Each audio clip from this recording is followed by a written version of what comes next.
Luke 10:2 is a verse that I've used so many times over the years as I'm hanging out with college students, as I'm talking with our student leaders and really trying to challenge them to really think about what about them joining with us and being laborers in the harvest. Let me read the verse for you. It's in Luke 10:2. It says that Jesus was saying, "The harvest is plentiful, but the laborers are few. Therefore beseech the Lord of the harvest to send out laborers for the harvest." So the first thing I'm always trying to do with students is make them aware of the need, because I believe God's working all around us and we need more people to help us with the harvest. 2 days ago, we began our co-ed Bible studies that we do every year, and we always start them this week every year. And we'll do about 6 or 7 co-ed Greek freshman Bible studies. And we started our first one 2 days ago. The Sigma Nus and the KDs made it mandatory.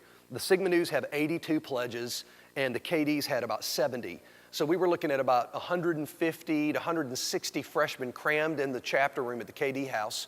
I walked them through the gospel, explained to them about how they can have a relationship with Christ, and then I invite them to pray with me. Well, I also have them write down on the card, if they pray to receive Christ with me, write, "I pray to receive Christ with you today, Isaac." And 68 freshmen wrote on their card that they prayed to receive Christ. Listen to what one girl said. She said, "Today I cried at the meeting," and she goes, "I'm not really sure why, but maybe because of the whole religion thing." One of the reasons she may have gotten a little upset is I shared the story of Tommy Tosh, one of our students who was killed in a car wreck 9 years ago this weekend. And I talk about how even though he died, I feel really at peace about where he is because he had made a decision for Christ. And she goes on and says, "Because of my religion that I am, my denomination," she said, "I learned more today than 18 years in my church." So y'all, the harvest is plentiful, but the laborers are few. Because who's going to follow up those 68 people? I mean, I had about 8 Sigma Nus and about 4 KDs there. But now we're getting ready to do the Chios and the Sigma Chi's this Sunday. Next week it's going to be the ATO house, the Kappa Sig house. We're going to be doing the same talk, sharing Christ in front of these pledge classes, and we're going to see hundreds of people come to know Christ because we've seen this happen every fall.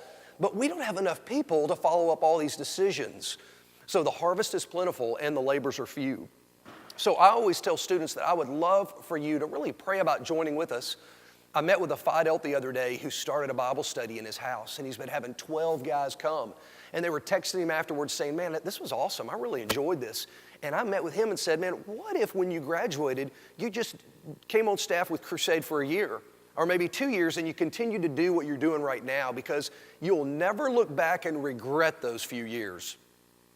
If you were to go outside of Oxford right now, all around Oxford we have cotton fields, and the cotton is about ready to pick. Jesus says in the Bible that you'll look and see, and you'll say, "Yet 6 months in the harvest." He says, "Open up your eyes and look and see that the fields are ripe for harvest now." That's what it is outside physically in Oxford, but spiritually the same thing.